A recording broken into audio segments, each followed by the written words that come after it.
Hello aspirants, आज की video में हम पढ़ेंगे मगध एम्पायर के बारे में। तो देखिए, बुद्धिज़्म, जैनिज़्म, महाजनपद, ये सब कुछ हम कवर कर चुके हैं एंशिएंट इंडिया में, राइट। तो उसके बाद अब हमारा आता है मगध एम्पायर, ये टॉपिक। तो देखिए, हमने पढ़ा कि टोटल 16 महाजनपद थे। उसमें से हमने ये पढ़ा कि मगध जो है बहुत बड़ा और आप कह लीजिए कि बहुत ज़्यादा पावरफुल किंगडम था। ठीक है, तो अब बस हमें मगध के बारे में पढ़ना है। तो आपसे रिक्वेस्ट है, पेपर पेन उठाएं और वीडियो के साथ साथ में ही नोट्स बनाना स्टार्ट करें, राइट। तो देखिए, मगध एम्पायर के बारे में हम पढ़ रहे हैं, तो सबसे पहले टाइम पीरियड का पता होना चाहिए। 6th सेंचुरी BC से 4th century BC, BC means before Christ, right. तो इस टाइम पीरियड में मगध एम्पायर जो था, ये इसका टाइम पीरियड रहता है, ये इस टाइम पे ये एग्जिस्ट करता था। ठीक है, तो 6ठी सेंचुरी BC से 4th सेंचुरी BC तक का जो टाइम पीरियड है, this is also known as the period of struggle for supremacy. इस टाइम पे चली थी लड़ाई कि कौन सा जो महाजनपद है वो उभर के बाहर आएगा या फिर वो पावरफुल होगा। ठीक है, तो देखिए, इसमें 4 महाजनपद थे जो बहुत ज़्यादा पावरफुल थे उस टाइम में, जिनके बीच में लड़ाई चलती रहती थी। एक था मगध, दूसरा था कोसाला, तीसरा था वत्सा, चौथा था अवंती, राइट। तो पहले देखिए, यहाँ पे मैंने एरो लगा देती हूँ। यहाँ पे मैंने मगध के बारे में कुछ चीज़ें एक्सप्लेन की हैं, यहाँ पे कोसाला के बारे में की हैं, यहाँ पे वत्सा के बारे में की हैं और यहाँ पे अवंती के बारे में की हैं। इनके बारे में आपको हल्की सी जानकारी होनी चाहिए कि क्या था, किसकी कैपिटल कहाँ थी। उसके बाद ये तो फिक्स ही है कि फिर हम मगध के बारे में पढ़ते हैं। मगध जो है सबसे ज़्यादा पावरफुल जो है एम्पायर बन के, सबसे ज़्यादा आप कह सकते हैं प्रॉस्पेरस किंगडम बनके जो है वो एमर्ज हुआ था। ठीक है, तो सबसे पहले मगध के बारे में जान लेते हैं। इन 4 के बीच में लड़ाई चली थी कि कौन सबसे ज़्यादा पावरफुल रहेगा। ठीक है, तो let me adjust it first. Okay, Magadh के बारे में पहले जानते हैं। पटना एंड गया डिस्ट्रिक्ट ऑफ बिहार, ये एक्सटेंट बताया है कि कहाँ पे ये एग्जिस्ट था, कहाँ पे रहता था एक्चुअली लोकेटेड इंडियन मैप पे।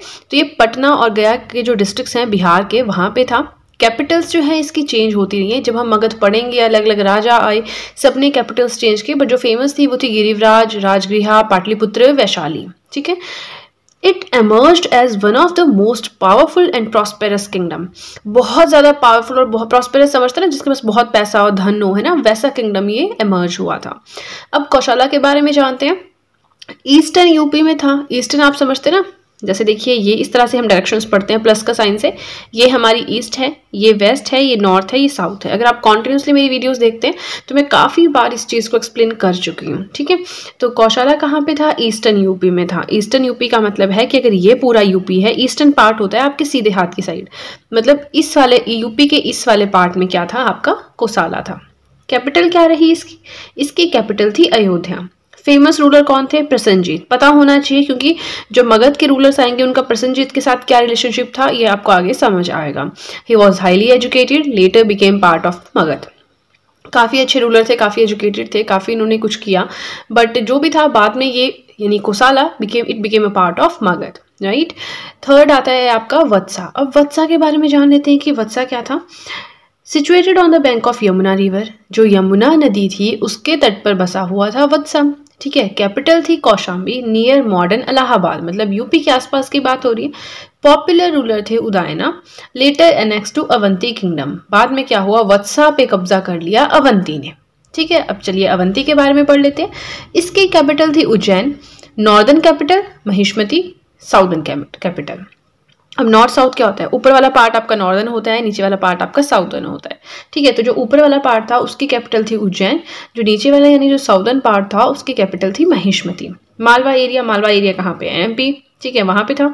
मोस्ट इंपॉर्टेंट रूलर प्रद्योता, इनका भी जिक्र आएगा। ठीक है, मगध के एक रूलर ने फिजिशियन भेजा था इनके पास, तो वो भी हम पढ़ेंगे। आप फिलहाल समझ लीजिए, प्रसन्नजीत कहाँ के थे? कोशाला के थे। प्रद्योता कहाँ के थे? अवंती के थे। ठीक है, बाकी कैपिटल्स तो हम महाजनपद में पढ़ चुके हैं, तो आई डोंट थिंक आपको फिर से याद करने की ज़रूरत है। मगध की तो याद करने की ज़रूरत ही नहीं है, क्योंकि आप मगध के बारे में पढ़ेंगे तो आपको अच्छे से याद हो जाएगा किसने कैपिटल कहाँ लेकर गई। ठीक है, अब आगे चलते हैं और थोड़ा सा मगध के बारे में जान लेते हैं। ठीक है, इंट्रोडक्शन पार्ट ही हम आज पढ़ेंगे। हम पढ़ेंगे कौन कौन सी डायनेस्टीज़ यहाँ पे थी, बाकी डायनेस्टीज़ का फुल एक्सप्लेनेशन फिर हम नेक्स्ट पार्ट में पढ़ेंगे। ठीक है, फाउंडर ऑफ मगध, मगध के फाउंडर कौन थे? जरासंध एंड बृहदत्ता। देखिए, कुछ बुक्स में जरासंध ही लिखा है, बट मैंने मैक्सिमम जगह देखा तो जरासंध एंड बृहदत्ता ये दोनों आते हैं। दोनों जो है ये माने जाते हैं फाउंडर ऑफ मगध एम्पायर। ठीक है, और ये चीज़ कि जरासंध और जो ये बृहदरथ हैं, ये फाउंडर थे मगध के, ये चीज़ मेंशन है महाभारत में भी। ठीक है, बट ये सिर्फ फाउंडर थे। ग्रोथ कहाँ हुई, जिनीथ पे कैसे पहुंचा, एक्सपेंशन कैसे हुआ, वो अलग चीज है। But the growth started under, अब जो ग्रोथ है वो स्टार्ट हुई हरियंकास के बीच में। हरियंका कौन थी, एक डायनेस्टी थी। शिशुनाग कौन थी, डायनेस्टी थी। ये डायनेस्टीज हम नेक्स्ट पेज पे पढ़ेंगे, जस्ट आप टेंशन ना लें कि कहाँ से आ गया, वो हम नेक्स्ट पेज में पढ़ेंगे, बट ये चीज पहले समझनी जरूरी है। अब फाउंडर तो हमें समझ आ गए। अब इन्होंने सिर्फ फाउंड किया, एरिया नहीं बढ़ाया, कुछ और नहीं किया। ग्रोथ जो है वो हरियंक डायनेस्टी के अंडर स्टार्ट हुई। एक्सपेंशन, एरिया बहुत ज्यादा एक्सपेंड हुआ शिशुनाग और नंद डायनेस्टीज के under. And it reached it's Zenith under, ये मतलब अपने टॉप पे पहुंच गए थे, अपने चरम लेवल पे पहुंच गए थे मौर्यास के अंडर। ठीक है, मौर्यास तो हम बिल्कुल अलग पढ़ेंगे। सो चलिए एक्सटेंट की बात करें तो यहाँ पे मैंने इंडिया का मैप बनाया है एक रफ सा, और यहाँ पे मैंने मगध आपको शो किया है कि कहाँ पे था। फॉर्मर डिस्ट्रिक्ट्स ऑफ पटना, गया एंड पार्ट्स ऑफ शाहाबाद, ये जो है अप्रोक्सीमेटली सा एरिया आता है मगध का। अब देखिए एक एक राजा आता है, किसी का एरिया इधर को बढ़ जाता है, किसी का एरिया इधर को बढ़ जाता है, किसी का एरिया इधर को बढ़ जाता है, क्योंकि सब क्या करते हैं, किसी ना किसी एरिया पे कब्जा करते रहते हैं, तो उस हिसाब से जो है चेंज होता रहता है एरिया, बट ओवरऑल यही एरिया रहता है मगध का। तो चलिए फर्स्ट पेज हो गया हमारा कंप्लीट। पढ़ा कि इस पीरियड को period of struggle for supremacy कहते हैं। हमने कहा हमने पढ़ा कौन चार फेमस महाजनपद से, उन चारों के बारे में हल्का हल्का पढ़ा। फाउंडर कौन थे, ग्रोथ एक्सपेंशन कैसे हुआ, ज़ेनिथ पे कब पहुंचा, और एक्सटेंड क्या था। ये बिल्कुल बेसिक से चीजें आप कह सकते हैं, इंट्रोडक्शन पार्ट हमने कंप्लीट किया है। ठीक है, चलिए ज्यादा टाइम ना वेस्ट करते हुए अब चलते हैं नेक्स्ट पेज की तरफ। नेक्स्ट पॉइंट आता है that Magadh became the nerve centre of political activity in northern India. अब देखिए नॉर्दर्न पार्ट में कहाँ पे था मगध, ये मैंने आपको बता दिया। तो जो भी पॉलिटिकल एक्टिविटीज होती थी, राजनीतिक लेवल पे जो भी एक्टिविटीज, जो भी क्रियाकलाप होते थे, उनका मेन सेंटर बन गया था मगध। ठीक है, तो सोच रहे हैं आप कितना ज़्यादा पावरफुल हो गया। पूरे देश में जो भी राजनीतिक गतिविधियां हैं वो मगध में होती थी। ठीक है, now causes of the rise of Magadh. अब मगध राइज हुआ तो क्या कॉजेज रहे हैं इसके राइज के, ये बहुत इंटरेस्टिंग पार्ट लगता है मुझे पढ़ाने के लिए। ये आपको भी इंटरेस्ट लगेगा क्योंकि बहुत ईजी पार्ट है समझने में भी, और बड़ा रिलेटेबल सा भी लगता है। तो ऐसा क्यों हुआ कि मगध पावरफुल एमर्ज हुआ और बाकी सारे पावरफुल नहीं हुए। ठीक है, बाकी अवंती भी तो राइज कर सकता था, कुशाला भी तो राइज कर सकता था, तो यही राइज हुआ, यही इतनी चरम लेवल तक पहुंचा, ज़ेनिथ तक पहुंचा। तो ऐसा क्यों। फर्स्ट पॉइंट है advantageous geographical location of the capital cities. हमने क्या पढ़ा, वैशाली, पाटलिपुत्र, गिरिवराज, राजगृह, ये सारी कैपिटल्स थी मगध की। तो इन सबकी जो जियोग्राफिकल लोकेशन थी, मतलब जियोग्राफी वाइज यानी भौगोलिक स्थिति थी, मतलब जहां पे ये लोकेटेड थे वो बहुत ही एडवांटेजियस लोकेशंस थी। अब देखिए मगध की बात करें तो 5 हिल्स, आसपास 5 पहाड़ियां थी, और वो प्रोटेक्ट करती थी पूरे मगध को। तो वो एक तरह से नेचुरल फॉर्म में फोर्ट बन गया था, किला बन गया था पहाड़ियों ने। उनको कोई खर्चा नहीं किया उन्होंने, खुद पहाड़ियां थी तो खुद ही प्रोटेक्शन मिलती थी, उसको बाहर से कोई इन्वेड नहीं कर सकता था इजीली। ठीक है, नेक्स्ट पॉइंट आता है abundance of natural resources such as iron, copper which help in preparing effective weapons. अब जहाँ पे ये सारी लोकेशंस थी ना, वहाँ पे नेचुरल रिसोर्सेज भरपूर मात्रा में थे, जैसे आयरन हो गया, कॉपर हो गया। तो इन टूल्स का, इन ये जो मेटल्स हैं, इन चीज़ों का क्या यूज़ होता था, इन चीज़ों का क्या यूज़ था कि आप अच्छे औजार बना सकते थे, इफेक्टिव तीखे वेपन्स बना सकते थे। ठीक है, थर्ड पॉइंट आता है alluvial soil of Gangetic plains. Ganga नदी कहाँ से बहती है, Uttarakhand, UP, Bihar, West Bengal, Bangladesh and then Arabian sea. Right, तो देखिए अब जो भी गंगा नदी के आसपास का एरिया है, हम क्या मानते हैं कि सबसे ज्यादा फर्टाइल एरिया है इंडिया में। एल्यूवियल सॉइल भी वही होता है, उपजाऊ मिट्टी। ठीक है, तो जो एल्यूवियल सॉइल थी, गैंगेटिक प्लेन्स का मतलब है कि गंगा नदी के तट वाले एरियाज की, प्लस सफिशिएंट रेनफॉल, मतलब बहुत अच्छा रेनफॉल वहां पे होता था। तो इन दोनों चीज़ों ने, इन दोनों फैक्टर्स ने बहुत ज़्यादा कंट्रीब्यूट किया for very conductive for agricultural use. अब खेती बाड़ी के लिए बहुत अच्छा एक मतलब से आप कह सकते हैं कि समा बन गया, बहुत अच्छा खेती बाड़ी के लिए। अच्छी ज़मीन है, उपजाऊ मिट्टी है, अच्छी बारिश होती है, आपको एग्रीकल्चर के लिए और क्या चाहिए। राइट, अब पहाड़ों में देखिए, पहाड़ों में सीढ़ी नुमा खेत होते हैं ना, वहाँ पे ट्रैक्टर जाता है ना, कुछ होता है, सारा काम हाथ से करना पड़ता है। लेकिन जो ये प्लेन एरियाज होते हैं वहाँ पे तो आपको बस मशीनरीज का यूज करके काम कर सकते हैं, आपको ज्यादा फिजिकल वर्क करने की जरूरत नहीं है। ठीक है, सो नेक्स्ट पॉइंट बहुत अच्छा पॉइंट है ये, मतलब बहुत अच्छा पॉइंट है। Unorthodox character of Magadhan society and ambitious rulers. जो मगधन सोसाइटी मतलब जो मगध के लोग थे, जो वहाँ का समाज था, रूढ़िवादी नहीं था, वो काफी फॉरवर्ड था। प्लस जो राजा थे वो भी वैसे थे, एम्बिशियस, एक उद्देश्य था, एक गोल था, एक ऑब्जेक्टिव था कि हमें ये अचीव करना है। ऐसा नहीं कि हमें ये नहीं करना चाहिए, है ना। रूढ़िवादिता समझते हैं ना आपकी, लड़कियों को घर दीवारी तक सीमित रहना चाहिए, बिल्ली देख ली तुम्हारा दिन खराब हो गया, मतलब होता है ना कि रूढ़िवादी आप समझते हो ऑर्थोडॉक्स नेचर, तो वैसा नहीं था इनका। ठीक है, तो अब हमें देखिए बहुत इंपॉर्टेंट पार्ट है, बट मैंने लास्ट में पता नहीं क्यों लिख दिया। देखिए जनपद था पहले। जनपद क्या होते हैं? छोटे छोटे एरियाज, फिर आसपास के एरियाज को मिला के महाजनपद बनते हैं। एम्पायर तो आप समझते हैं पूरा बड़ा किंगडम। तो मगध क्या था? पहले छोटे छोटे जनपद से मिलकर बना महाजनपद। 16 महाजनपद थे, सबसे ज्यादा फेमस रहा मगध। फिर हम मगध पढ़ते हैं, मगध के बाद फिर मौर्य आ गए। तो जो भी था, तो महाजनपद के बाद ये बना एम्पायर। एम्पायर समझते हैं, बहुत बड़ी बात होती है एम्पायर होना, ठीक है। तो ये जो है स्टेप्स रहे मगध के, पहले जनपद था, फिर महाजनपद, फिर एम्पायर। तो मतलब काफी खेल खेल गया मगध, है ना, काफी ग्रो कर गया। तो देखिए, मैंने आपसे अभी बात की थी पिछले पेज पे हर्यंकास की, कि ग्रोथ स्टार्ट हुई हर्यंकास के भी, हर्यंकास के बारे में। फिर मैंने कहा कि एक्सपेंशन स्टार्ट हुआ शिशुनाग और नंद के बारे, नंद के टाइम में, है ना, कहा ना मैंने, शिशुनागास एंड नंदास के टाइम में एक्सपेंशन हुआ, जिनीत पे पहुंचा मौर्यास के बारे में, मौर्यास के टाइम में। तो ये क्या है? ये डायनेस्टीज हैं। जैसे हमने दिल्ली सल्तनत पढ़ा है, मिडिवल हिस्ट्री हमारा कंप्लीट है, हमने दिल्ली सल्तनत पढ़ा है, उसमें हमने 5 डायनेस्टीज पढ़ी हैं, स्लेव है, ये है, वो है। तो वैसे ही इसकी स्टार्टिंग होती है हर्यंक डायनेस्टी से। हर्यंक डायनेस्टी में पहले एक राजा आएगा, दूसरा आएगा, तीसरा आएगा, फिर तीसरे राजा को मार दिया शिशुनाग डायनेस्टी के फाउंडर ने, और वहां से स्टार्ट हो गई आपकी शिशुनाग डायनेस्टी। इसका एक राजा आएगा, दूसरा राजा आएगा, फिर उसको मार दिया नंद डायनेस्टी के राजा ने। यहाँ से फाउंडर हो गए हमारे नंद डायनेस्टी के फाउंडर जो थे, वो हो गए आपके महापद्मानंद। मतलब जो भी थे वो हम पढ़ेंगे, उसकी टेंशन ना लो आप। फिर उसके बाद नंद डायनेस्टी चली, फिर लास्ट में अलेक्जेंडर आए, सिकंदर जिसे कहते हैं, महान सिकंदर कहा जाता है जी, ठीक है। उसके बाद चंद्रगुप्त मौर्य आए, वहां से मौर्यन काल जो है वो स्टार्ट हो गया। तो बस ये है 3 स्टेप्स जिसके आसपास हमें सब कुछ पढ़ना है, ठीक है। अब देखिए, हर्यंका डायनेस्टी में कौन कौन से 3 रूलर्स जिनके बारे में मैं आपको पढ़ाऊंगी, वो है बिंबिसार, अजातशत्रु एंड उदयन। शिशुनाग डायनेस्टी के 2 रूलर्स आते हैं, Shishunaga and Kalashoka. Buddhist councils में इनके टाइम में हुई थी, ठीक है। नंदा डायनेस्टी, महापद्मानंद, धनानंद। इस पे तो आई थिंक एक सीरियल भी बना था, मुझे कुछ ऐसा ध्यान में है, आई डोंट नो, आप करेक्ट कीजिएगा, नहीं था तो एक सीरियल आता था इसके ऊपर, महापद्मानंद, धनानंद, इस पे। फिर धनानंद के टाइम में अलेक्जेंडर आए, लेकिन इन्होंने क्या किया, उसको उखाड़ फेंका, उसको नहीं आने दिया। चंद्रगुप्त मौर्य आए, इनसे ये नहीं बच सके, और फिर यहाँ से चंद्रगुप्त मौर्य बने, फाउंडर मौर्यन डायनेस्टी की, और वहां से फिर मौर्यन डायनेस्टी एस्टेब्लिश हुई। अब देखिए, ये मैंने आपको ओवरऑल एक व्यू, और कहते हैं ना, एक ओवरव्यू दिया कि हमने ये पढ़ना है। अब नेक्स्ट जो वीडियो आएगी उसमें मैं हर्यंका डायनेस्टी के बारे में आपको पढ़ाऊंगी, ठीक है। इसके बारे में काफ़ी कुछ है पढ़ने के लिए, तो यही एक डायनेस्टी नेक्स्ट पार्ट में कवर होगी। उसके बाद शिशुनाग डायनेस्टी और नंद डायनेस्टी, इन दोनों को मैं एक वीडियो में कवर करवाऊंगी, ठीक है। उसके बाद हम अलेक्जेंडर का इन्वेजन पढ़ेंगे, फॉरेन इन्वेजन इस टाइम में कुछ हुए थे, साइरस के, एक्सैजस के, वो सब हम पढ़ेंगे। तो काफ़ी इंटरेस्टिंग पार्ट है, बस इंटरेस्ट के साथ पढ़ें। हिस्ट्री को ऐसा ना समझे कि अरे यार बोझ है, पढ़ना पड़ेगा, पेपर में आता है, नहीं, इसको इंटरेस्ट के साथ पढ़ें, ठीक है। कुछ छूट भी जाता है, कोई बात नहीं, एक बार पढ़ के थोड़ी सब कुछ होता है, बार बार पढ़ना है, ठीक है। आज के वीडियो में हम पढ़ेंगे हर्यंका डायनेस्टी के बारे में। तो देखिए, प्रीवियस वीडियो में हमने मगध एम्पायर के बारे में पढ़ा, इंट्रोडक्शन पढ़ी, हमने जाना कौन से 4 जो महाजनपद थे जिनके बीच में फाइट चल रही थी। उसके बाद हमने जाना कि मगध एमर्ज हुआ as a famous, powerful and prosperous kingdom. फिर हमने पढ़ा कि कौन कौन से 3 डायनेस्टीज हैं जो वहाँ पे आती हैं, ठीक है। ये सब बिल्कुल बेसिक सी चीज़ें हमने कवर कर ली हैं। तो हमने जाना कि मगध एम्पायर के अंडर हम 3 मेन डायनेस्टीज के बारे में पढ़ते हैं, Haryanka dynasty, Shishunaga dynasty and Nanda dynasty. तो देखिए, आज की वीडियो में हम हर्यंका डायनेस्टी के बारे में पढ़ेंगे, ठीक है। डायनेस्टी का मतलब जो एक ही वंश के लोग होते हैं, जैसे बिंबिसार है, बिंबिसार का बेटा अजातशत्रु है, अजातशत्रु का बेटा उदयन है। इसके बाद क्या होता है, उदयन को कोई और आउटसाइडर आके मारता है, ठीक है।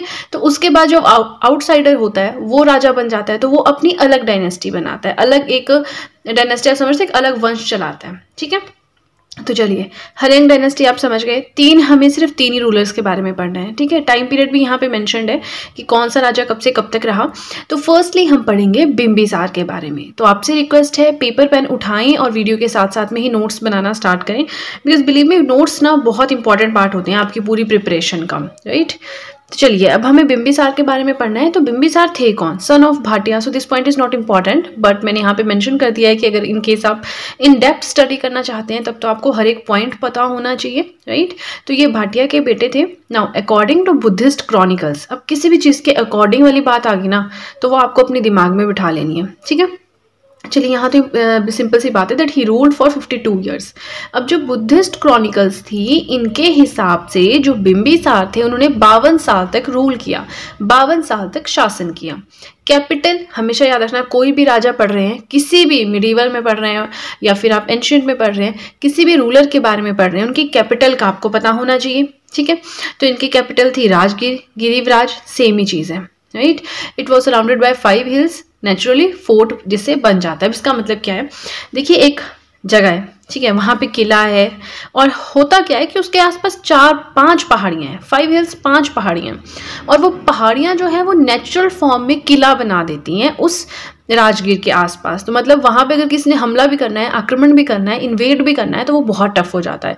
तो इस तरह से इनको कोई खर्चा नहीं करना पड़ा किला बनाने के लिए, वो नेचुरल फॉर्म में किला था। Right, this made Rajgir impregnable. इसकी वजह से मतलब बहुत शानदार हो गया। और इम्प्रेग्नेबल का मतलब है unable to be broken into, मतलब राजगीर के अंदर घुसना, जो मेन रास्ता है उसके अलावा राजगीर के अंदर घुसना बड़ा मतलब मुश्किल क्या नामुमकिन ही था, ठीक है। सो बिंबिसार की हम बात कर रहे हैं। He was contemporary to Gautama Buddha, जो गौतम बुद्ध थे उनके कंटेम्प्रेरी थे Bimbisara. Bimbisara was the first king to have standing army. पहले ऐसे राजा थे, पहले ऐसे शासक थे जिनकी स्टैंडिंग आर्मी थी, मतलब इनके पास आर्मी जो है वो हर टाइम पे होती थी। राइट, स्टैंडिंग आर्मी समझते हैं ना आपकी, एक काम है, वो एक आदमी है वो सैनिक का ही काम करेगा, वो कोई और काम नहीं करेगा। कभी भी युद्ध होता है वो एकदम तैयार रहेगा। सैनिक, जो सैनिक होते हैं, आर्मी वाले होते हैं, इनकी प्रॉपर ट्रेनिंग होगी and all. Right, for which he is known as Sainiya. इन्हें सैनिया भी कहा जाता था अपनी स्टैंडिंग आर्मी वाले फीचर के लिए। Right, so he started the practice of using matrimonial alliances to strengthen his political position. राजनीतिक लेवल पे अपना पद, अपनी पोजीशन को स्ट्रॉन्ग करने के लिए उन्होंने मैट्रिमोनियल अलायंसेस का सिस्टम अपनाया। मतलब जहां से भी उनको लगता था कि यार यहाँ से पंगा आ सकता है, वहां पे कोई विवाह संबंध बना लेना, और बस फिर कोई कैसे पंगा लेगा अपने दामाद से, है ना। तो देखिए उन्होंने क्या किया, 3 शादियां की। इनकी 3 वाइफ्स थी। कौन कौन? कौशाला देवी, चेलेना एंड खेमा। प्रोनाउंसिएशन अपने हिसाब से देख लेना, अलग भी हो सकती है, ठीक है। तो कौशाला देवी जो है, इनसे शादी करके उनको क्या फायदा हुआ?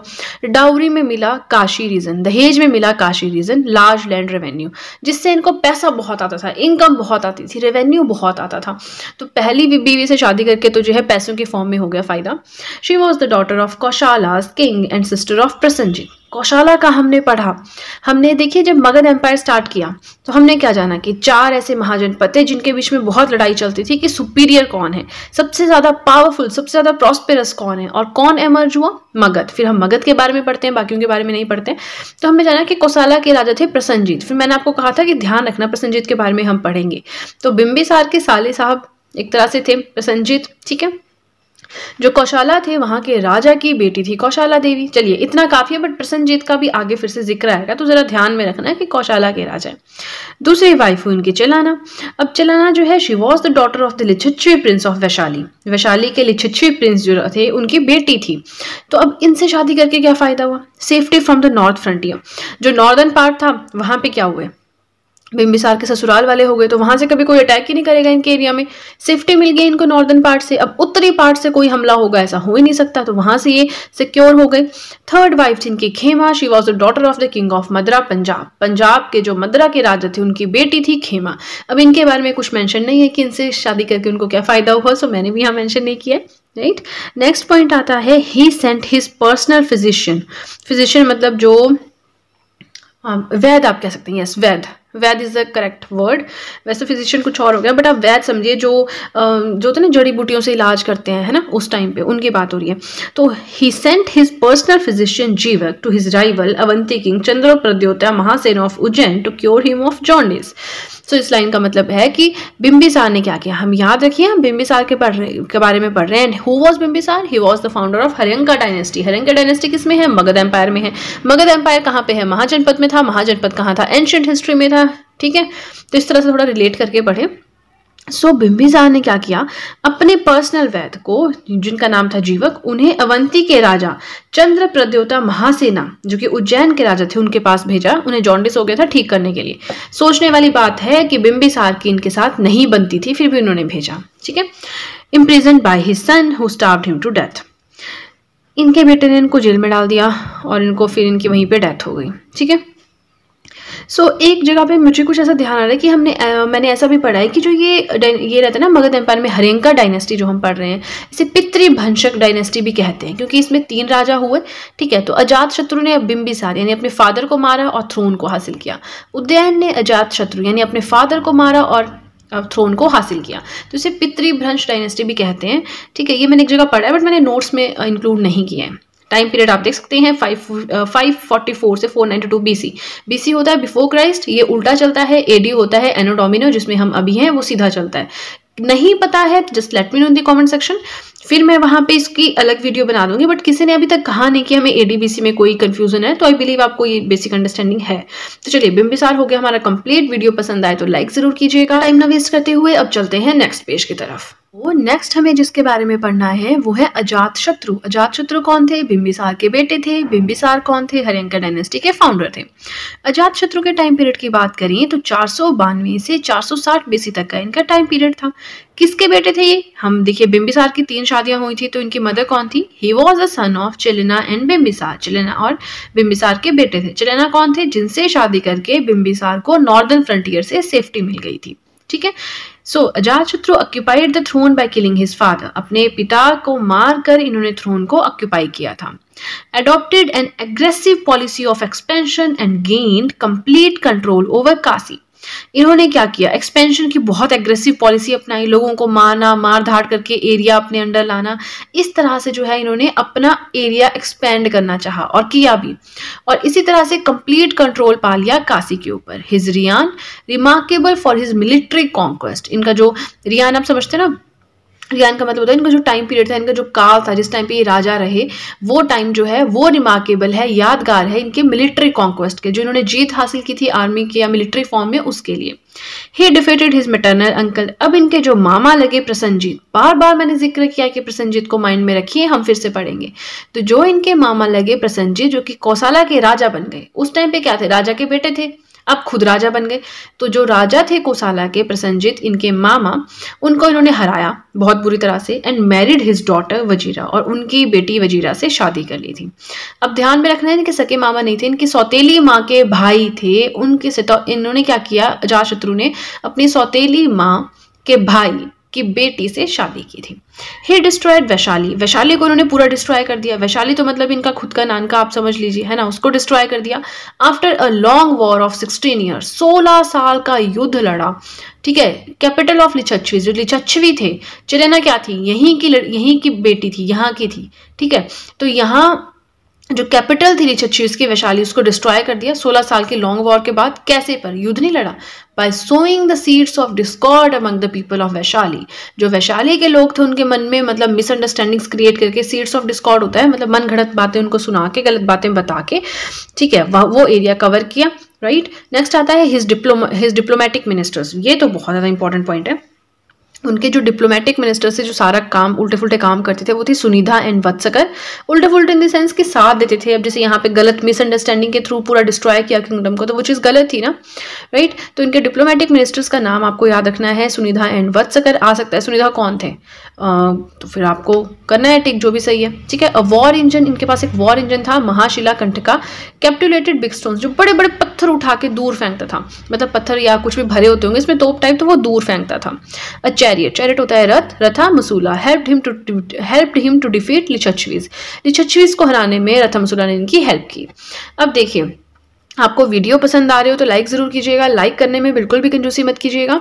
राइट। नेक्स्ट पॉइंट आता है very important, he fortified Rajagriha to meet threat from Avanti. अब इन्होंने सबसे पंगे ले लिए, तो अवंती से फिर जो भी थ्रेट इनको मिल सकता था, लड़ाई हो सकती थी, एकदम इन्वेजन हो सकता था, आक्रमण हो सकता था, इसलिए इन्होंने क्या किया? राजगृह को फोर्टिफाई किया, मतलब वहां पे प्रॉपर किला बना दिया। He patronised first Buddhist council, पहली जो बुद्धिस्ट काउंसिल थी उसको पैट्रोनाइज किया। Buddha died during his reign, Buddha died during his reign. तो इनके काम जो इनका टाइम पीरियड था, इरा था, उस टाइम पे जो महात्मा बुद्ध थे उनकी डेथ हुई थी।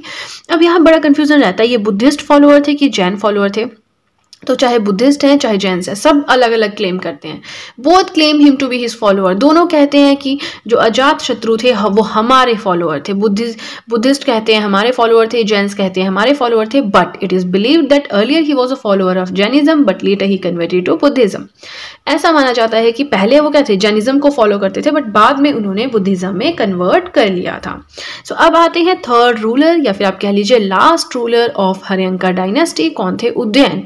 टाइम पीरियड की बात करें तो 460 से 444 बीसी। वीडियो पसंद आए तो लाइक जरूर कीजिएगा। सो अब हम उदयन के बारे में पढ़ेंगे। एक आधा पॉइंट इंपॉर्टेंट है, इनकी कैपिटल का और कुछ इंपॉर्टेंट नहीं है। So he laid the foundation of new capital, नई इन्होंने राजधानी बना ली अपनी। क्या बनाई राजधानी? पाटलिपुत्र। अब पाटलिपुत्र कहाँ थी? At the confluence of Ganga and Son. Ganga नदी और सोन नदी के दोनों के कॉन्फ्लुएंस यानी मिलन, समझते ना, मतलब कॉन्फ्रेंस पॉइंट जहाँ पे दोनों नदियाँ मिलती हैं, वहाँ पे था Pataliputra. Letter became capital of Mauryas, बाद में पाटलिपुत्र चलकर कैपिटल बना मौर्यास की भी। His successors were weak rulers, इनके जो सक्सेसर्स थे वो वीक रूलर्स थे। लास्ट जो राजा इनके आते हैं वो है नागदशक। मैंने नहीं लिखा है, आप लिखना चाहते हैं तो लिख सकते हैं, अदरवाइज जो मैं नेक्स्ट आपको डायनेस्टी पढ़ाऊंगी, ठीक है, कौन सा डायनेस्टी है कि शिशुनाग डायनेस्टी, वहाँ पे मैं नागदशक का जिक्र करूंगी। तो ये लास्ट रूलर थे नागदशक। नागदशक को हरा के फिर शिशुनाग आए, उन्हें हराया और फिर बन गए शिशुनाग राजा, और शिशुनाग ने फिर एस्टेब्लिश की Shishunaga dynasty. Right, so video पसंद आए लाइक ज़रूर कीजिएगा। आज के वीडियो में हम पढ़ेंगे Shishunaga dynasty and Nanda dynasty के बारे में। देखिए, हम मगध एम्पायर पढ़ रहे हैं, एंशिएंट हिस्ट्री पढ़ रहे हैं। मगध एम्पायर में हमने इंट्रोडक्शन पढ़ी, causes of the rise of Magadha empire पढ़ा, फिर हमने जाना कि 3 मेन डायनेस्टीज़ हैं जिनके बारे में हम पढ़ते हैं जो मगध के अंदर आता है। तो हमने Haryanka dynasty, Shishunaga and Nanda dynasty, इनकी बेसिक से जो भी इन्फॉर्मेशन थी वो ली। हरियंक डायनेस्टी में प्रीवियस वीडियो में पढ़ा चुकी हूँ, तो आज हम शिशुनाग एंड नंद डायनेस्टी पढ़ेंगे, एंड देन हमारा डायनेस्टीज वाला पार्ट जो है मगध का वो कंप्लीट हो जाएगा। ठीक है, तो चलिए let's start with the Shishunaga dynasty. आपसे रिक्वेस्ट है पेपर पेन उठाएं और वीडियो के साथ साथ में ही नोट्स बनाना अपने स्टार्ट करें। राइट, सो शिशुनाग डायनेस्टी में हम 2 मेन रूलर्स के बारे में पढ़ते हैं। फर्स्ट है Shishunaga, who was the founder of Shishunaga dynasty. Second आते हैं कालाशोक। ठीक है, तो बस इन 2 राजाओं के बारे में पढ़ना है, and then we will be done with the Shishunaga dynasty. So genealogy and chronology not clear. Chronology का मतलब होता है कि पहले कौन से राजा थे, फिर दूसरे नंबर पे कौन आए, तीसरे नंबर पे कौन आए, इस तरह से सीक्वेंस। और जीनियोलॉजी का मतलब होता है कि किसके वंशज थे। तो ये 2 चीज़ें क्लियर नहीं है शिशुनाग डायनेस्टी के बारे में, बट जितना हमें डिफरेंट सोर्सेज से मिलता है उसके बारे में हम पढ़ेंगे। तो सबसे पहले हम पढ़ेंगे शिशुनाग डायनेस्टी में जो फर्स्ट यानी जो फाउंडर रहे हैं शिशुनाग डायनेस्टी के, शिशुनाग, उनके बारे में। He was the minister of Nagdashak. Nagdashak कौन थे? जो हमने प्रीवियस डायनेस्टी पढ़ी, हरियंक डायनेस्टी पढ़ी, उसके लास्ट रूलर थे नागदशक। तो जिस टाइम पे हरियंक डायनेस्टी के लास्ट रूलर नागदशक रूल कर रहे थे, उस टाइम पे उनके मिनिस्टर यानी मंत्री थे शिशुनाग। तो इन्होंने क्या किया, नागदशक को मार के अपने आप क्या बन गए, राजा बन गए, शासक बन गए। ठीक है, he was elected by the people, लोगों ने खुद इन्हें चुना था। He is known as the founder of Shishunaga dynasty, ये हमने पढ़ लिया। तो देखिए, वीडियो पसंद आए तो साथ साथ में लाइक भी करते रहिएगा। He destroyed the Pradyota dynasty of Avanti. Avanti की जो प्रद्योता डायनेस्टी थी उनका सर विनाश करते ना, बिल्कुल एंड कर दिया, उन्होंने खात्मा कर दिया। विच ended 100 years old rivalry between the 2 states। पिछले 100 सालों से अवंती और मगध के बीच में दुश्मनी चल रही थी। तो शिशुनाग ने प्रद्योत डायनेस्टी का वंश ही खत्म कर दिया, जिसकी वजह से जो दुश्मनी थी पुरानी 100 साल की वो खत्म हो गई। And Avanti became a part of Magadh, और अवंती यहाँ पे क्या हुआ, मगध का पार्ट बन गया। अब मैंने आपको क्या बताया है, कोई भी राजा, कोई भी रूलर, कोई भी शासक पढ़ना है, उसके कैपिटल का ध्यान रखना है। ठीक है, so he shifted his capital to Vaishali. इन्होंने क्या किया, कैपिटल शिफ्ट की वैशाली। इससे पहले कैपिटल कहाँ थी, पाटलिपुत्र में थी। कौन लेकर गए थे, उदयन लेके गए थे। उदयन कौन थे, he was a Haryanka dynasty's ruler. Right, so Shishunaga के बारे में हमने पढ़ लिया। आई डोंट थिंक कोई डाउट रहा होगा, 2-4 इंपॉर्टेंट बातें हैं, इसमें ज़्यादा नहीं है। नेक्स्ट जो हमारे आते हैं वो है कालाशोक। कालाशोक कौन है जी, सेकंड रूलर है जिनके बारे में हम पढ़ेंगे। ठीक है, so Kalashoka also known with the name of Kakavarman. अब इन्हें काकावर्मन के नाम से भी जाना जाता है। अब इनका भी हम पढ़ेंगे कैपिटल का क्या सिस्टम है। So Kalashoka he transferred the capital from Vaishali to Pataliputra. जो शिशुनाग थे वो पाटलिपुत्र से वैशाली लेकर आए, जो कालाशोक थे ये वैशाली से पाटलिपुत्र लेके गए। ठीक है, ध्यान में रखना है। During his reign second Buddhist council was held at Vaishali in 383 BC। AD BC मैंने आपको पूछा है कि नहीं पता है तो just let me know, otherwise मैं एक्सप्लेन नहीं करूंगी वीडियो के बीच में, क्योंकि हमारा फिर जो टॉपिक है वो हम उस टॉपिक से डिस्ट्रैक्ट हो जाएंगे। BC मतलब बिफोर क्राइस्ट, ये उल्टा चलता है। AD मीन्स एनो डोमिनो, जो सीधा चलता है। हम अभी AD में हैं। ठीक है, सो कालाशोक के टाइम पीरियड में, इनके काल में, इनके जिस टाइम ये रूल कर रहे थे उस टाइम में दूसरी बुद्धिस्ट काउंसिल हुई थी। टोटल कितनी बुद्धिज्म की काउंसिल्स हुई थी, बुद्धिस्ट काउंसिल्स हुई थी, 4 हुई थी। तो जो ये दूसरी काउंसिल थी ये वैशाली में हुई 383 BC में, कालाशोक के टाइम में। उस टाइम पे चेयरमैन कौन थे, सभाकामी। आउटकम क्या रही, monks were split into Sthaviravadins and Mahasanghikas. जो मॉन्क थे मतलब जो भिक्षु होते हैं, ठीक है, बुद्धिज्म में क्या होते हैं, भिक्षु होते हैं, तो उनको 2 पार्ट्स में स्प्लिट किया गया, सथाविरमादीन्स एंड महासंघिकास में। ठीक है, सो कालाशोका की हम बात कर रहे हैं तो ये क्वेश्चन आता है कि सेकंड बुद्धिस्ट काउंसिल कौन से राजा के टाइम पे हुई, तो आपको आंसर आना चाहिए। ही रूल्ड फॉर 28 ईयर्स, 28 साल तक इनका रूल रहा, this is not important. He divided his dominion among his 10 sons, very important, यहाँ से क्वेश्चन आता है। ये ऐसे लगता है बकवास सी लाइन है, कहाँ से क्वेश्चन आएगा, बट हमारे एग्जामिनेशंस में आ चुका है, हमारे स्टेट एग्जामिनेशंस में, तो इसको आप इग्नोर ना करें। काला अशोक इकलौते ऐसे राजा थे जिन्होंने अपने पूरा का पूरा एम्पायर अपने 10 बेटों में डिवाइड किया हुआ था। Killed by the founder of Nanda dynasty, and who was the founder of Nanda dynasty? Mahapadmananda, जो हम आगे चल के पढ़ेंगे। फिलहाल इतना ध्यान रखना है, काला अशोक जो है लास्ट रूलर थे शिशुनाग डायनेस्टी के, इनको मार दिया था नंदा डायनेस्टी के फाउंडर ने, और वो कौन थे? वो थे महापद्मानंद। ठीक है, तो चलिए फर्स्ट पेज हो गया कंप्लीट। वीडियो पसंद आए तो लाइक जरूर कीजिएगा। ये ज्यादा टाइम ना वेस्ट करते हुए अब चलते हैं नेक्स्ट पेज की तरफ। तो अब हम पढ़ेंगे नंदा डायनेस्टी। ठीक है, now the fame of Magadh scaled new Heights under Nanda dynasty. Nand dynasty, जब ये जो राजा आए नंद डायनेस्टी के, जब इनका रूलिंग स्टार्ट हुआ तो फेम जो था वो दूसरे लेवल पे पहुंच गया था, मतलब बहुत हाई लेवल पे पहुंच गया था, न्यू हाइट्स मिल गई थी मगध को। ठीक है, conquest beyond the boundaries of Gangetic basin, जो गंगा नदी का एरिया था उसके तट तक ही मेनली ये सीमित थे पहले, लेकिन नंद डायनेस्टी के आने से, नंद डायनेस्टी के राजाओं के आने से इनकी जो विजय थी वो गैंगेटिक बेसिन से भी दूर पार तक होने लगी। ठीक है, considered to be the first non Kshatriya dynasty, अभी तक जो भी थे वो सारे क्षत्रिय होते, क्षत्रिय समझते हैं ना, ब्राह्मण, क्षत्रिय, वैश्य, शूद्र हम पढ़ चुके हैं वैदिक इरा में, तो ये पहली ऐसी डायनेस्टी थी जो नॉन क्षत्रिय डायनेस्टी थी। दे रूल्ड फॉर 100 ईयर्स, पूरे 100 साल के आसपास इन्होंने रूल किया है। ठीक है, तो अब फाउंडर कौन थे नंद डायनेस्टी के? महापद्मानंद। आपको याद होगा जब हमने फर्स्ट वीडियो पढ़ी थी मगध की, हमने पढ़ा कि इसकी ग्रोथ स्टार्ट हुई थी हरियंका डायनेस्टी के टाइम पीरियड में, एक्सपेंशन हुआ था शिशुनाग डायनेस्टी और नंद डायनेस्टी के टाइम पीरियड पे, और अपने जिनीत पे, अपने टॉप, अपने चरम लेवल पे पहुंचा था मौर्यंस के अंडर। तो बस वही नंद डायनेस्टी की हम बात करें जिस टाइम पे मैक्सिमम एक्सपेंशन हुआ था मगध एम्पायर का। ठीक है, तो फाउंडर कौन थे? महापद्मानंद थे। अब नंद डायनेस्टी के अंडर भी हम सिर्फ 2 राजाओं को पढ़ते हैं। ठीक है, एक आते हैं आपके महापद्मानंद और एक आते हैं आपके धनानंद, बस 2 रूलर्स को पढ़ना है एंड देन हमारा topic complete. Not the entire topic but the portion which covers Nand dynasty. ठीक है, तो चलिए महापद्मानंद के बारे में पढ़ते हैं। He was the founder of Nanda dynasty, हम समझ गए। Powerful ruler of Nanda dynasty, ठीक है, काफी पावरफुल रूलर थे। He uprooted the Kshatriya dynasty और dynasties in northern India and assumed the title of Ekarat, Ekachhatra, sovereign ruler. अब इस पूरी लाइन का क्या मतलब है?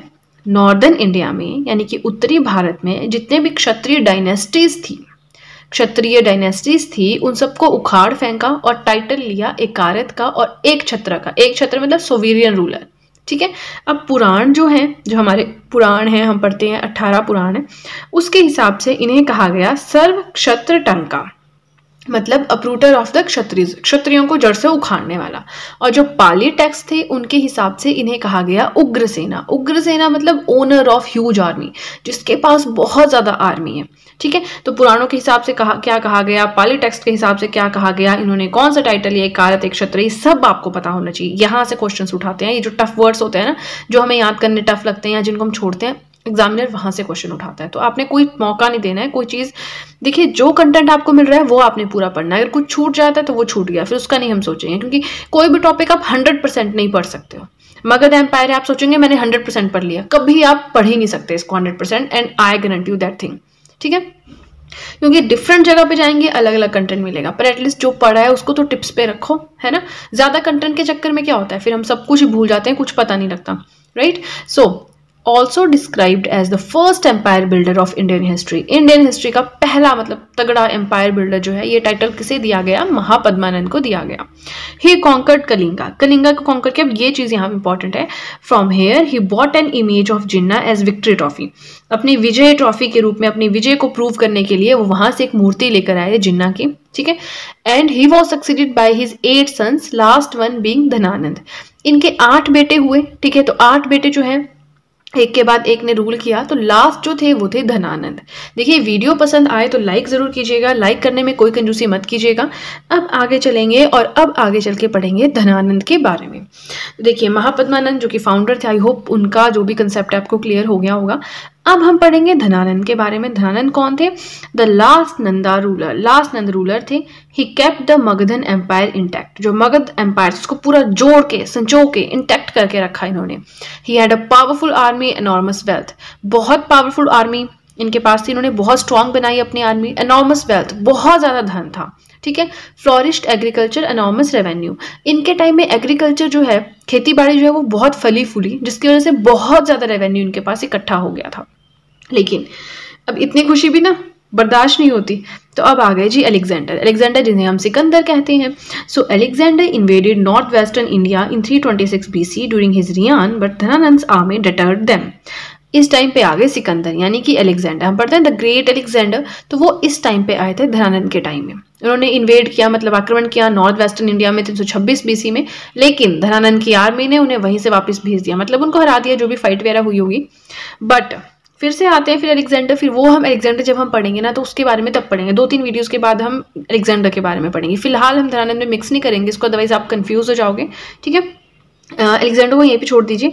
नेक्स्ट आता है Greek text called as, Greek text जो है, ठीक है, उनके हिसाब से क्या कहा जाता है धनानंद को, एग्रेमीज एंड एक्सैंड्रेमीज, ठीक है। ये प्रोनाउंसिएशन अपने हिसाब से लिख लेना, बट याद रखना कि ये कहा जाता है, किसके हिसाब से कहा जाता है, ये भी क्वेश्चन आता है कि ये कहा जाता है धनानंद को किसके हिसाब से। ग्रीक टेक्स्ट हो गए, बुद्धिस्ट स्क्रिप्चर हो गए, पाली टेक्स्ट हो गए, पुराण हो गए, फिर वहां कंफ्यूजन होता है, तो याद रखना है ये, ठीक है।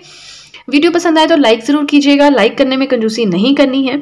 सो लास्ट पॉइंट आता है चंद्रगुप्त मौर्य। एक तो हो गए अलेक्जेंडर जिन्होंने यहाँ पे आके तबाही मचाई, दूसरे हो गए चंद्रगुप्त मौर्य असिस्टेड बाय कौटिल्य। कौटिल्य का अपना रोल है, जो हम मौर्यन डायनेस्टी पढ़ेंगे वहां हम अच्छे से पढ़ेंगे। फिलहाल हल्का सा ओवरव्यू ले लो कि चंद्रगुप्त मौर्य आए, उनके असिस्टेंट थे कौटिल्य, वो भी आए दोनों, ठीक है। उन्होंने मिलकर दे ओवरथ्रू नंदा डायनेस्टी, उन्होंने नंद डायनेस्टी को खत्म कर दिया। अब कौटिल्य की भी अपनी कहानी है, पहले वो यहाँ थे, फिर यहाँ से वहां गए, वो हम तब पढ़ेंगे। कब किया, 321 BC में किया। यहाँ से फिर जब धनानंद हार गए, नंद डायनेस्टी का एंड हो गया, मगध एम्पायर का एंड हो गया, ठीक है। तो चलिए आज का टॉपिक हो गया कंप्लीट। आज के वीडियो में हम पढ़ेंगे फॉरेन इन्वेजन्स के बारे में, बट कौन से फॉरेन इन्वेजन्स, तो देखिए राइट नाउ हमने मगध एम्पायर की 3 डायनेस्टीज पढ़ के कंप्लीट किए हैं, राइट। तो उसी टाइम पे, जिस टाइम पे हर्यंका डायनेस्टी हो गई, आपके शिशुनाग डायनेस्टी हो गई, नंद डायनेस्टी हो गई, ये सब चल रहा था मगध में, तो उसी टाइम में बाहर से कुछ आक्रमण भी हुए थे इंडिया के ऊपर। तो बस उसी टाइम में कंटेम्प्रेरी जो फॉरेन इन्वेजन्स हुए थे उनके बारे में अब हमें आज स्टडी करना है। तो फटाफट से पेपर पेन उठाएं और वीडियो के साथ साथ में ही अपनी नोट्स मेकिंग स्टार्ट करें। The Achaemenian ruler of Iran took advantages of the political disunity on the northwest frontier of India। जो इंडिया का नॉर्थ वेस्ट पार्ट है, ठीक है, उस टाइम में काफी ज्यादा डिसयूनिटी थी। जो यहाँ के लोकल राजा थे, लोकल रूलर्स थे, उनमें अपने आप में ही नहीं बनती थी, अपने आप में ही कोऑर्डिनेशन नहीं था, तो बाहर के लोग आके क्या करते थे, इस बात का बहुत ज्यादा फायदा उठाते थे। वैसा ही किया ईरान के आर्केमेनियन रूलर्स ने, ठीक है। अब ईरान, अब जो फॉरेन इन्वेजन्स हैं, आप इन्हें ईरानियन इन्वेजन्स भी कह सकते हैं, ठीक है। मेनली ईरान से थे, जो 3 हम रूलर्स के बारे में यहाँ पे पढ़ेंगे। उसके बाद पढ़ेंगे इम्पैक्ट क्या रहा ईरानियन आपके इन्वेजन का। सबसे पहले हम पढ़ते हैं साइरस कहाँ से आए, पर्सिया से आए। 588 BC से 530 BC ये इनका टाइम पीरियड था। First foreign conqueror to penetrate well into India, Bharat में ढंग से घुसने वाले, अच्छी तरह से पेनिट्रेट करने वाले पहले फॉरेन कॉन्करर कौन थे, साइरस थे। ये क्वेश्चन बनता है। He captured the Gandhara region, जो गंधार रीजन था उसको कैप्चर किया इन्होंने। He destroyed the city of Kapisa north of Kabul, जो कि अफगानिस्तान में काबुल के नॉर्थ में कैपिसा नाम की सिटी है, उसे डिस्ट्रॉय किया साइरस ने, ठीक है। Enrolled Indian soldiers in Persian army, जो पर्सियन आर्मी थी, ठीक है, वहां पे इंडियन सोल्जर्स की एनरोलमेंट की, समझ रहे हैं, जो भारतीय सैनिक थे उनको अपनी आर्मी में इंक्लूड किया, ठीक है। अब साइरस के ग्रैंडसन आते हैं डेरियस I। देखिए इसमें बहुत ज्यादा पढ़ने की जरूरत नहीं है, बट जो मोटे मोटे पॉइंट्स लग रहे हैं ना कि first foreign conqueror to penetrate well into India Cyrus थे, इंडियन सोल्जर्स को पर्सियन आर्मी में किसने एनरोल किया, साइरस ने किया। तो ये 2 पॉइंट्स यहाँ से इंपॉर्टेंट बनते हैं। तो यहाँ से जो भी इंपॉर्टेंट पॉइंट्स आपको लगते हैं वो आपने लिखने हैं, ठीक है। डेरियस I जो है ग्रैंडसन थे साइरस के, राइट। He invaded north western India in 516 BC। अब BC और AD का कंसेप्ट मैंने बहुत बार समझाया है। BC means before Christ, AD means anno domino. लेकिन क्या होता है, BC में चलता है उल्टा, 500, 400, 300, 200, AD में चलता है सीधा 100, 200, 300, 400। अब इसको अगर आप अच्छे से एक्सप्लेन करवाना चाहते हैं, आप चाहते हैं कि मैं एक्सप्लेन करूँ, मुझे कमेंट सेक्शन में बताएं। अदरवाइज आई होप आपको ये सब पता होगा, तो मैं यहाँ पे नहीं आपको एक्सप्लेन कर रही हूँ, अदरवाइज वीडियो ना फिर बहुत लंबा हो जाएगा। सो डेरियस I कब आए हमने पढ़ लिया। He annexed Punjab, west of Indus and Sindh, इन एरियाज को उसने कवर किया। अब देखिए आपने करना क्या है, साथ में मैंने आपको 100 बार कहा है, हर बार मैं कहती हूँ, वर्ल्ड मैप, इंडिया का मैप ये पास में रखो। नहीं हो पाता है, स्टडी टेबल नहीं है और आप वैसे बेड वगैरह कहीं ऐसे एडजस्ट करके पढ़ते हो, एटलस अपने साथ में रखो। वहां पे देखो पंजाब कहाँ है, वेस्ट ऑफ इंडस मतलब झेलम नदी के, सॉरी सिंधु, सिंधु नदी के जो वेस्ट वाला एरिया है, सिंध है, तो कहाँ पड़ते हैं, वहां से आपको समझ आएगा, ठीक है। फिर आते हैं ज़ैक्सस, ये इनके सक्सेसर थे डेरियस के। He employed Indians in the long war against Greeks, Greeks के साथ इनकी लड़ाई चल रही थी, युद्ध चल रहा था, तो इन्होंने क्या किया, इंडियंस को उस और आर्मी में इंक्लूड किया, लेकिन बाद में ये उनसे हार गए थे। फिर बाद में इंडियंस ने भी कह दिया कि मतलब इंडियंस ने भी एक तरह से अलग क्या कहते हैं उसे रिट्रीट कर दिया कि हम आगे अब युद्ध नहीं करेंगे, ठीक है। तो इसमें 2-3 पॉइंट्स हैं जो इंपॉर्टेंट है, ये ऐसा जितना इंपॉर्टेंट टॉपिक नहीं है, बट क्वेश्चंस बनते हैं, अब क्वेश्चंस इस पार्ट से बनते हैं। सो नेक्स्ट हम पढ़ेंगे इम्पैक्ट्स ऑफ ईरानियन इन्वेजन। जब ईरानी यहाँ पे आए तो उनके आक्रमण के क्या क्या इम्पैक्ट्स हुए। पहला है growth of Indo Iranian trade, India और ईरान के बीच में व्यापार बढ़ा, ठीक है। अब देखिए वीडियो पसंद आए तो लाइक जरूर करते रहिएगा साथ में। सेकेंड पॉइंट है the use of Kharoshthi script, a form of Iranian writing became popular in India. India में खरोश्ती स्क्रिप्ट का आगमन हुआ, ये एक्चुअल में ईरानियन राइटिंग थी, बट ये अब ईरानी यहाँ पे आए अपने साथ, वो आपको पता है लाइफस्टाइल कल्चर सब कुछ साथ लेकर आते हैं, तो खरोश्ती स्क्रिप्ट का आगमन हुआ इंडिया में। कैसे पता चलता है, some of the Ashoka's inscriptions are also written in the script north western India. अब जब ये सारा कंप्लीट हो जाएगा ना, हम अलेक्जेंडर पढ़ेंगे, सब कुछ हो जाएगा, फिर हम मौर्य स्टार्ट करेंगे, तो वहाँ पे अशोक आते हैं। अब जो अशोका थे, इनके जो इंस्क्रिप्शंस हैं वो खरोश्ती स्क्रिप्ट में लिखी गई हैं। अब खरोश्ती स्क्रिप्ट तो ईरान की थी, वो यहाँ कैसे आई, तो ऑब्वियसली इनके साथ ही आई होगी, है ना। अब देखिए वीडियो पसंद आए तो लाइक करते रहिएगा। एंड आगे चलने से पहले आपको एक चीज़ बताना चाहूँगी, अगर अब आप चाहें तो मेरे हैंड रिटन नोट्स को परचेज भी कर सकते हैं। डिस्क्रिप्शन बॉक्स में लिंक दिया है, लिंक पे क्लिक करना है, आप डायरेक्टली मेरे कॉन्टैक्ट में आ जाएंगे और फिर वहाँ पे आगे की बातचीत हो जाएगी। फाइन, नेक्स्ट पॉइंट आता है influence of Persian art on the art of Mauryas. जो पर्सियन आर्ट था, कला था, वहाँ की जो कला थी उसका इम्पैक्ट पड़ा जो मौर्य थे उनकी कला पे भी, particularly the monolithic pillars of Ashoka and the sculptures found on them. Monolithic pillar हो गए, स्कल्पचर्स हो गए, सारे पर्सियन आर्ट से इन्फ्लुएंस्ड थे, प्रभावित थे, ठीक है। अब देखिए आप मुझे चाहें तो इंस्टाग्राम पे भी फॉलो कर सकते हैं, अपने इंस्टाग्राम अकाउंट का लिंक मैंने डिस्क्रिप्शन बॉक्स में दिया है, फटाफट जाएं और वहां पे आके मुझे फॉलो करें। लास्ट पॉइंट आता है that they prepared the ground for Alexander's invasion. अब इन्होंने क्या किया, बाहर से आक्रमण करना स्टार्ट किया, तो जो बाहर के और लोग भी थे उन्होंने भी आक्रमण करना स्टार्ट किया। इसी में थे अलेक्जेंडर। उन्हें ना यहाँ की ब्यूटी, यहाँ की वेल्थ, इन सब के बारे में मतलब वो इतने, आप कहते हैं ना कि इतने उत्सुक हो गए कि वो यहाँ आना उन्होंने जो है डिसाइड किया, यहाँ पे आया। आपको पता है कितनी लूटपाट की सब कुछ हुआ, जो भी हुआ।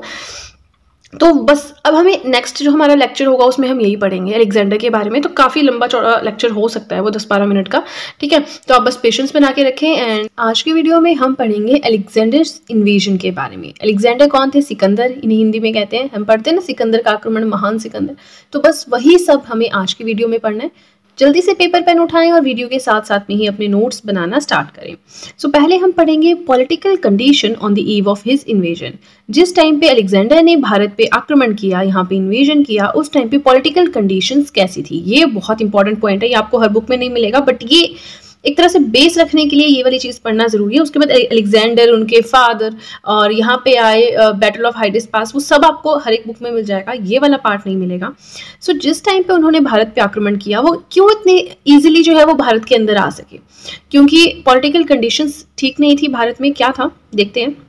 After 2 centuries of Persian invasion Alexander invaded India. इससे प्रीवियस वीडियो में हमने फॉरेन इन्वेजन्स पढ़े थे, मेनली पर्सियन ईरानियन इन्वेजन्स पढ़े थे, ठीक है। तो जब 2 centuries आप समझते हैं 100 साल की होती है 1 century, तो लगभग 200 साल के आसपास जब हो गए थे पर्सियन इन्वेजन को, पर्सियन आक्रमण को, तो उसके बाद सिकंदर ने आक्रमण किया भारत पे, right. Small number of kingdoms in north western India. एक तो किंगडम्स बहुत कम थे, ठीक है, लेकिन वो सब अपने में भेंटे हुए थे, भेंटे समझते हैं, मतलब उनमें यूनिटी नहीं थी, ठीक है। बहुत छोटे छोटे किंगडम से नॉर्थ वेस्टर्न इंडिया में। लीडिंग किंग जो फेमस रूलर थे उस टाइम पे कौन कौन थे, Ambhi of Takshashila, Porus and ruler of Abhisara. ये तीनों आपको पता होना जरूरी है, क्यों, क्योंकि वो हम आगे पढ़ेंगे इनके बारे में। Now rule the region between the reverse of Jhelum and Chenab. ये जो 3 थे, ये झेलम और चिनाब के बीच में जो भी एरिया आता था वहां पे रूल करते थे। तीनों के अलग अलग एरियाज थे, ठीक है, तो वहां पे रूल करते थे। नाउ जब अलेक्जेंडर भारत आए तो उस टाइम पे सिचुएशन क्या थी यहाँ पे। The north western India at that time was the most disunited part of India. India का सबसे बंटा हुआ, सबसे लड़ाई वाला, डिस्प्यूटेड पार्ट था नॉर्थ वेस्टर्न इंडिया। डिसयूनाइटेड समझते हैं कि यूनिटी नहीं थी, एकता नहीं थी, सब एक दूसरे से लड़ते रहते थे। And the rulers were fighting with one another. Same चीज, रूलर्स जो हैं वो ऐसा नहीं कि खुद में एकता दिखाएं और बाहर से आक्रमणकर्ता के साथ लड़े, नहीं, वो अपने आप में ही लड़ते रहते थे एरियाज के लिए। तो बाहर वाले से क्या लड़ेंगे, बाहर से जो कोई आएगा वो तो फायदा ही उठाएगा। कहते हैं ना 2 बिलियन के बीच में, 2 बिलियन की लड़ाई में बंदर जो है अपना फायदा उड़ा ले जाता है ना। तो बस वही बात थी कि दो लोग लड़ रहे थे, बाहर से आक्रमण करता मजे से आक्रमण करते थे, लूटपाट करते थे और यहाँ पे तबाही करके चले जाते थे। ठीक है, तो मोस्ट डिसयूनाइटेड पार्ट था इंडिया का नॉर्थ वेस्टर्न इंडिया। रूलर्स जो है वो अपने आप में लड़ाई करते रहते थे। नाउ देयर वीक पॉइंट, उनका वीक पॉइंट क्या था, that they never came together against common army. सबके कॉमन आर्मी थे लेकिन उन्होंने कभी एकता ही नहीं दिखाई, वो हमेशा लड़ते रहे। तो आप समझ रहे हैं पॉलिटिकल कंडीशन कैसी थी जिस टाइम पे अलेक्जेंडर ने आक्रमण किया भारत पे, उन्होंने इन्वेजन किया। ठीक है, चलिए अब हमने एक भूमिका सी बांध ली कि सीन क्या था उस टाइम पे, चल क्या रहा था। अब हम थोड़ा सा अलेक्जेंडर के बारे में जान लेते हैं कि अलेक्जेंडर कौन थे, कहाँ से आए, क्यों आए, कौन सी बैटल्स हुई। ठीक है, तो देखिए, he ascended the throne of Macedonia after the death of his father. अब वही है कि राजा का बेटा राजा बनता है, तो जब इनके फादर की डेथ हो गई तो उसके बाद इन्होंने वहाँ का सिंहासन संभाला। कहाँ का, मैसेडोनिया का। इनके फादर थे फिलिप, राइट। 344 बीसी में उनकी डेथ हो गई थी एंड ही वॉज बॉर्न। और जो अलेक्जेंडर है इनका बर्थ हुआ था 356 बीसी में। BC means before Christ, BC, AD, Christ, Christ era, ये सब कुछ देखिए एक अलग सी टाइम लाइन है। टाइम लाइन हम पढ़ते हैं बट यहाँ मैं वो चीज़ नहीं समझाऊंगी क्योंकि अगर मैं यहाँ लग गई समझाने तो वीडियो काफ़ी लंबा हो जाएगा। एंड आप मुझे बताइए कमेंट सेक्शन में अगर आपको एडी बीसी में कुछ कंफ्यूजन है तो मैं आपको बताऊंगी। बीसी में हम उल्टा चलते हैं, एडी में हम सीधे चलते हैं, वो क्या चीज़ है वो भी बताऊंगी। अगर आप चाहते हैं कि मैं अलग से वीडियो बनाऊं, just let me know in the comment section. So Alexander का बर्थ हुआ 356 बीसी में, इनके फादर की डेथ हुई थी 344 बीसी में। Now he conquered whole of the Persia by defeating Darius III in the battle of Arbela in 330 BC. अब ऐसे थोड़ी डायरेक्ट भारत ही आ जाएंगे। भारत, अब जब भारत आएंगे तो बीच में अफगानिस्तान आएगा, पाकिस्तान आएगा, नॉर्थ वेस्टर्न इंडिया तक पहुंचने के लिए इतना कुछ इनको कवर करना पड़ेगा, है ना। तो जब ये चले अपने मैसेडोनिया से तो बीच में इन्होंने पूरे के पूरे पर्सिया को जीत लिया। कैसे, डेरियस III को हरा के। कहाँ हराया, कौन सी बैटल में हराया, in the battle of Arbela in 330 BC. ठीक है, then he aimed at further conquest eastwards. अब पर्सिया पहुंच गए, अब चाहते थे कि मैं थोड़ा ईस्ट की तरफ, पूरब की तरफ और जाऊं। ठीक है, तो हेरोडोटस, हेरोडोटस क्या है, बड़ी इंपॉर्टेंट चीज़ है, ये आपको और जगह नहीं मिलेगी बट ये क्वेश्चन आ चुका है हमारे एग्जाम्स में। सो हेरोडोटस क्या है, the writings of the Greek authors. जो ग्रीक ऑथर्स थे उनकी कुछ राइटिंग्स हैं, उनके कुछ लेख हैं। किस बारे में लिखा है इन्होंने, about the fabulous wealth of India. Bharat में कितना धन है उसके बारे में ये सब लिखा गया था, वो राइटिंग्स थी। And it attracted Alexander. यहाँ पे जो वेल्थ थी, एनॉर्मस वेल्थ थी, फेबुलस वेल्थ थी, जो पैसा था, इस चीज़ ने अट्रैक्ट किया अलेक्जेंडर को। ऐसा नहीं सिर्फ पैसे ने अट्रैक्ट किया, यहाँ पे मैंने फैक्टर्स शो किए हैं, वेल्थ, यहाँ का धन, plus love for natural beauty. ऐसा कहा जाता था कि भारत बहुत ही सुंदर एक अलग सी दुनिया है, तो इस नेचुरल ब्यूटी को देखने के लिए वो यहाँ पे आए। प्लस ज्योग्राफिकल इंक्वायरी कि पूर्व में जाएंगे तो हमें क्या देखने को मिलेगा, ये उनको एक दिलचस्प बात लगती थी, तो इसलिए भी वो यहाँ आए। मैंने एक ये चीज़ भी पढ़ी कि वो ये सोचते थे कि जो पूरब में जाते ना तो समुद्र का एंड हो जाता है, तो वो समुद्र का एंड देखने यहाँ पे आए थे। बेशक वो कभी गुजरात तक पहुँच नहीं सके, साउथ तक पहुँच नहीं सके, बट ऐसा वो मानते थे कि समुद्र का एंड हो जाता है। ठीक है, तो इसलिए यहाँ पे आए थे। अब देखिए फैक्टर्स, अगर आपको क्वेश्चन आ भी जाए तो आप इसको एक्सप्लेन कर सकते हैं कि उन्होंने बहुत वेल्थ देखी, his love for natural beauty important में है, ज्योग्राफिकल इंक्वायरी, इतना कुछ आप लिख सकते हैं। ठीक है, तो हमारा फर्स्ट पेज हो गया कंप्लीट, बट अभी टॉपिक कंप्लीट नहीं हुआ है, काफ़ी थोड़ा सा लंबा टॉपिक है। तो देखिए आप लोग नोट्स बना रहे हैं या नहीं बना रहे हैं मुझे कमेंट सेक्शन में ज़रूर बताएं। एंड आगे चलने से पहले आपको एक चीज़ बताना चाहूँगी, अगर अब आप चाहें तो मेरे हैंड रिटन नोट्स को परचेज भी कर सकते हैं। उसके लिए आपको क्या करना है, डिस्क्रिप्शन बॉक्स में लिंक दिया है, उस लिंक पे जाके क्लिक करना है।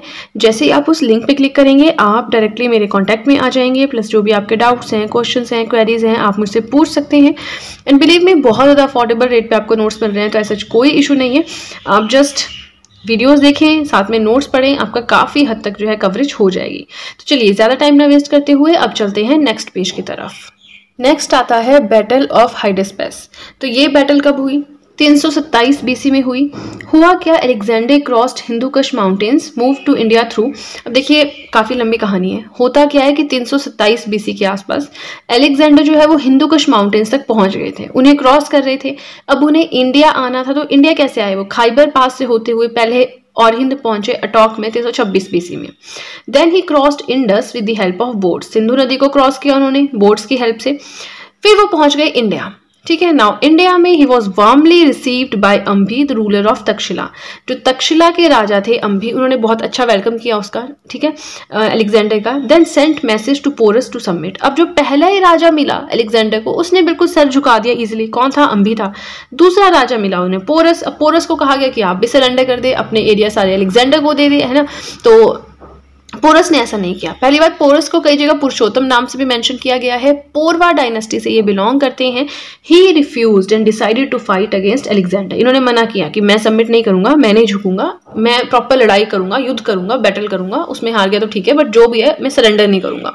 ठीक है, अब देखिए इतना कुछ उसने सोच लिया, इतना कुछ उसने बोल दिया, तो अब आगे क्या होना है, बैटल ही होनी है ना। सो बैटल हुई on the bank of Jhelum with आस्था। ये क्वेश्चन आता है कि कौन सी नदी के बैंक पे जो है बैटल ऑफ हेडिस पास हुई थी, तो वो हुई थी झेलम वितास्ता नदी के तट पे।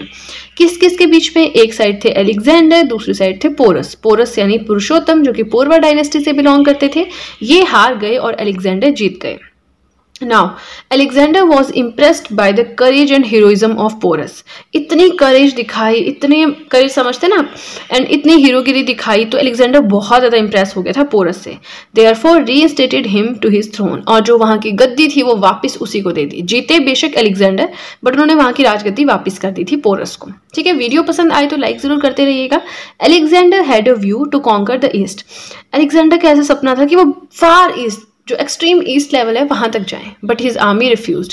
पर इनकी आर्मी जो है बार बार फाइट कर रही थी, इतने बहुत पीछे से, देखिए कहाँ से चले हुए ये, मैसेडोनिया से, वहां से फाइट, पहले पर्सिया को हराया, पोरस को हराया, तो इस तरह से फाइट करते करते आ रहे थे, तो ये बहुत ज्यादा थक चुके थे, तो उन्होंने मना कर दी। As hardships of prolonged warfare made them tired. बहुत ज्यादा वॉर कर करके वो लड़ चुके थे, थक चुके थे, तो उन्होंने मना कर दी थी। नाउ अब क्या हुआ, अब जब आर्मी साथ नहीं देगी तो अलेक्जेंडर अकेले थोड़ी आगे जाके युद्ध करेगा, है ना। सो ही डिवाइडेड द होल टेरिटरी। अब देखिए इंडिया में उसने काफी एरिया कैप्चर कर चुका था वो, ठीक है, तो जो पूरी की पूरी टेरिटरी थी, पूरा का पूरा एरिया जो भी कैप्चर किया था अलेक्जेंडर ने, उसने क्या किया, उस पूरे एरिया को डिवाइड कर दिया। From Indus to Beas, Indus यानी सिंधु नदी से ब्यास तक वो पहुंच चुके थे, तो उस एरिया को उन्होंने डिवाइड किया इंटू 3 प्रोविंसेस, 3 प्रोविंसेस में, and kept them under separate governors, और तीनों प्रोविंसेस के अलग अलग गवर्नर्स बना दिए थे। ठीक है, अब हम नॉर्थ वेस्टर्न इंडिया का गवर्नर पढ़ते हैं, क्योंकि ये अब आगे चलेगा आपके मौर्यन डायनेस्टी में। ठीक है, तो जो नॉर्थ वेस्टर्न इंडिया था, ये उन्होंने ग्रीक गवर्नर के अंडर रखा, जिनका नाम था सेल्यूलस निकेटर। ठीक है, देखिए वीडियो पसंद आए तो लाइक ज़रूर कीजिएगा। आगे चलने से पहले एक चीज़ बताना चाहूँगी, अगर अब आप चाहें तो मुझे इंस्टाग्राम पे फॉलो भी कर सकते हैं। अपने इंस्टाग्राम अकाउंट का लिंक मैंने डिस्क्रिप्शन बॉक्स में दिया है, तो जैसे ही आप उस लिंक पे क्लिक करेंगे आपके सामने मेरा इंस्टाग्राम अकाउंट ओपन हो जाएगा, एंड देन आप मुझे वहाँ पे फॉलो कर सकते हैं। ठीक है, तो चलिए आप नोट्स ज़रूर साथ साथ में मेंटेन करते रहें, क्योंकि देखिए मैंने तमिलनाडु हिस्ट्री बुक से और जो भी मेरे पास कोचिंग मटेरियल था उससे मतलब काफ़ी जगह से रिसर्च करके ये सारे के सारे नोट्स बनाए। हो सकता है कुछ पॉइंट्स रह गए हो, क्योंकि 100% आपको किसी भी एक बुक में नहीं मिलेगा, तो मेरे नोट्स में कैसे मिल सकता है ना।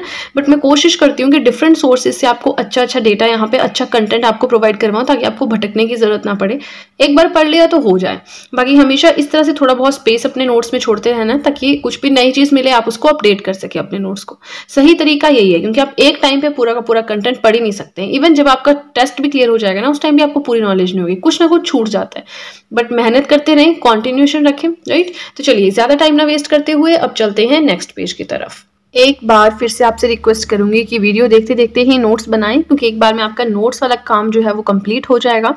सो हम अलेक्जेंडर की बात कर रहे थे। ही remained in India for 19 months, 19 महीने तक वो इंडिया में रहे। देन वो यहाँ से वापस चले गए Babylon, and he died in Babylon 323 BC। 326 BC में यहाँ आए थे, 323 BC में उनकी डेथ हो गई। तो बिल्कुल 3 साल यहाँ से जब गए तभी उनकी डेथ हो गई थी, at the age of 33 years, मतलब 33 साल के थे और उनकी डेथ हो गई थी। तो उनका सपना जो था बिल्कुल ईस्ट तक पहुंचने का, वो अधूरा रह गया, क्योंकि उनकी डेथ बहुत जल्दी हो गई थी। Now very important point, impacts of Alexander's invasion. जो सिकंदर था उसने जब भारत पे आक्रमण किया तो उससे क्या फायदा हुआ, क्या नुकसान हुआ, इम्पैक्ट्स क्या रहे। तो फर्स्ट पॉइंट है, Indians learn from the Greeks in the field of coinage, astronomy, architecture, sculpture. Indians ने बहुत कुछ सीखा ग्रीक लोगों से, कॉइनेज की फील्ड में, एस्ट्रोनॉमी में, आर्किटेक्चर में, स्कल्पचर में। ठीक है, opening up of new trade routes, नए नए रास्ते जो है व्यापार के खोले गए इंडिया और वेस्टर्न एशिया के बीच में। जिस रास्ते से वो आया वो व्यापार के लिए खोला गया। ठीक है, his historians have left valuable accounts, जो उनके हिस्टोरियंस थे अलेक्जेंडर की, उन्होंने बहुत ज़्यादा वैल्यूएबल अकाउंट्स यहाँ पे छोड़े, related to Indian geography, social and economical conditions present in India, right. Encouraged political unification of India under Mauryas. अब इससे हुआ क्या, मौर्यस भी आ गए थे साथ में, चंद्रगुप्त मौर्य का भी जो है इमर्जेंस हो रहा था। तो उस टाइम पे उनको ये चीज़ समझ आई कि पॉलिटिकल यूनिफिकेशन की ज़रूरत है, इंडिया में एकता की ज़रूरत है, ठीक है। तो राजनीतिक लेवल पे एकता आने लगी। तो देखिए हमारा आज का टॉपिक हो गया कंप्लीट, ठीक है। और जो हमारा मगध एम्पायर था इसी के साथ वो भी कंप्लीट हो गया है। आई होप आपको पूरा का पूरा कंटेंट अच्छे से समझ आया हो। मैंने कोशिश की है कि ईजी से ईजी वे में मैं आपको एक्सप्लेन कर सकूं।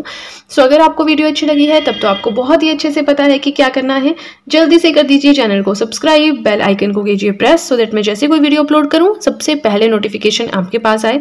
प्लस जो भी आपके फ्रेंड्स हैं जो गवर्नमेंट एग्जामिनेशंस के लिए प्रिपेयर कर रहे हैं उनके साथ भी मेरे चैनल का लिंक ज़रूर शेयर करें, so that in handwritten notes का उन्हें भी थोड़ा बहुत फायदा हो सके। सो फ्रेंड्स आज के लिए इतना ही है, मिलते हैं नेक्स्ट वीडियो में। So that's it guys and see you soon.